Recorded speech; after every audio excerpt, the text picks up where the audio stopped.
Yeah, F natural minor scale.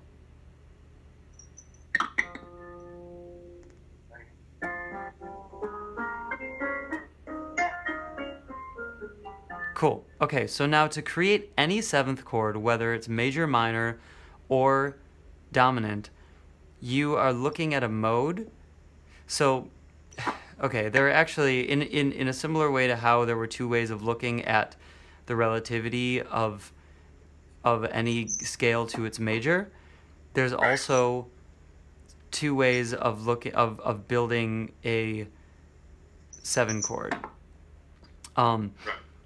And it depends. So, for example, the A major seventh, right off the bat, you know the third was the octave, one half step below the octave. Say that one more time. It cut out a little bit. Major seven, I think of a third triad with half step below the octave, major seven, right? Yeah. Is that fair? Yeah, that is fair. So let me give you a little bit more of a logical way to build that. Okay. So C major 7, you have your C scale, right?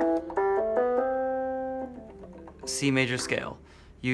And the way you build the triad is you play the 1, you skip the 2, and you play the 3, right? So now you have those. You skip another 1 and you play another 1. To make the 7, you skip the next one and you play the next one. So it's all thirds. It's diatonic thirds. When I say diatonic, it means it's using the scale that you're in without any sharps or flats. Is that the same as like a major third interval? Well, the thing is, there are two. Actually, this interval is a minor third. An E to a G is a minor third, which, here's another little microcosm of a lesson, actually. Here, let me. So I'm going to talk about building intervals. So, if I say a half step, yeah. If I say a whole step, what's that? And why is that a whole step? There's two semitones. Yeah, 2 half steps make a whole step. Right. Pretty easy. Now, if I say a minor third, what's that? Right. A minor third? Uh-huh. Do you know what that is? Is that a whole step? No. So, let's take one step further, actually, and then take a step back. A major third. If you start on C and you go to E, that's a major third. That is the first building block of any major chord. So it's the 1 and the 3 of a major scale. A major third will always be 2 whole steps. Exactly. A major third will always be 2 whole steps no matter where you start. So if you start on F sharp, your major third is an A sharp, because that's 1, 2 whole steps. If you start on B, it's D sharp, because it's 1, 2 whole steps, because 2 half steps make a whole step. Now, a minor third is when you take away 1 half step from that. So, this is your major third, and then your minor third is when you take this top note and you take it down 1 half step.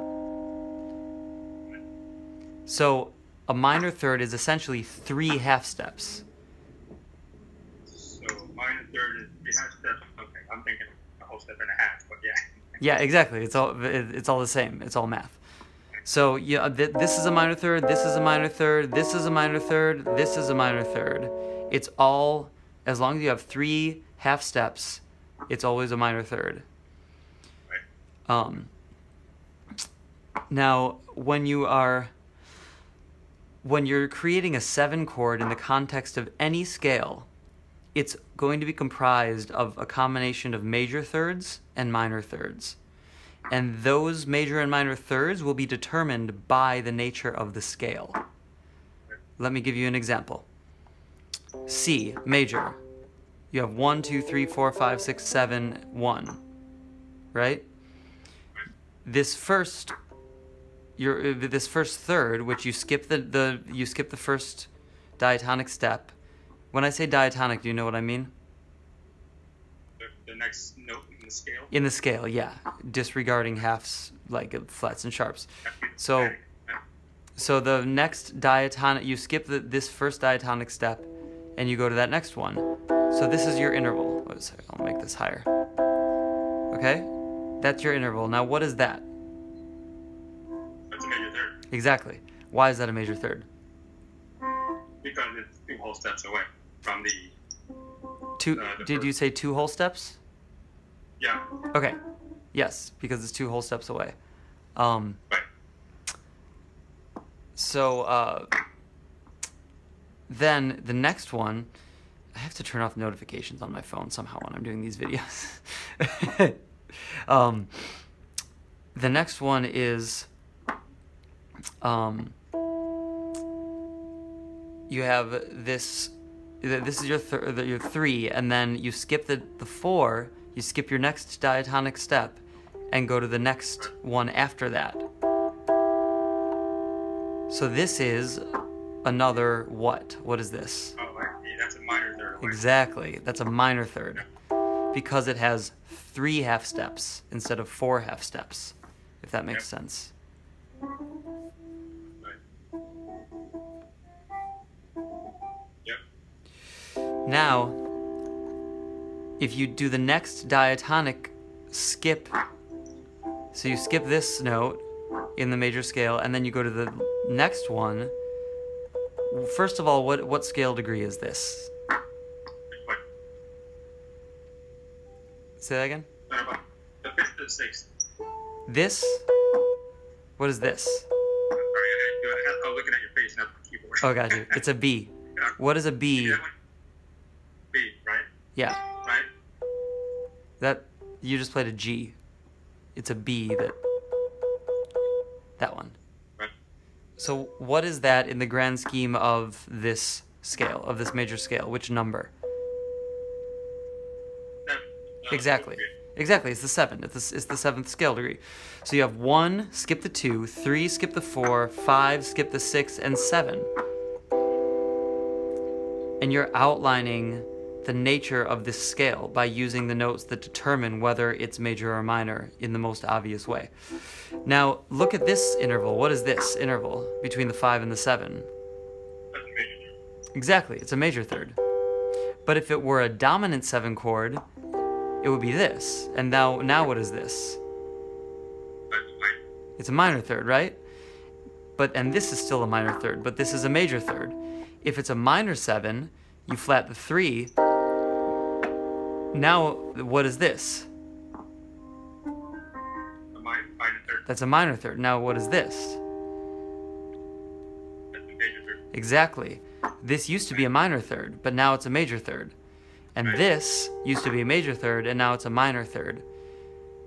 So you're stacking thirds in either major or minor by their nature to determine the sound and the nature of the chord that you're creating.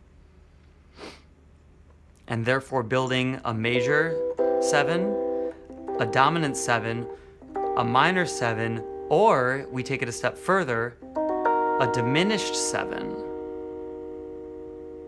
This is actually a half diminished 7, and then there's a wholly diminished 7, where it's all minor thirds. So what's the diminished 7 again? This is a diminished 7. Minor, minor, and then major. It's the second most... Huh? The regular scale is major, minor, major. The Yep.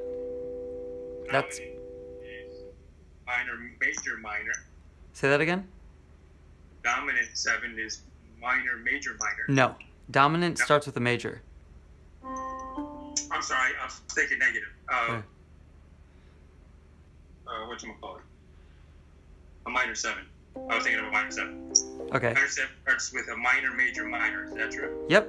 That's correct. Okay. Gotcha. And then for a diminished 7 chord, you take the minor 7, you flat the 5. So now you're using your Locrian scale. Right. And you have minor, minor, major. And for a fully diminished scale, for a fully diminished 7, you then double flat the 7. So instead of a B, it's a B flat and then an A.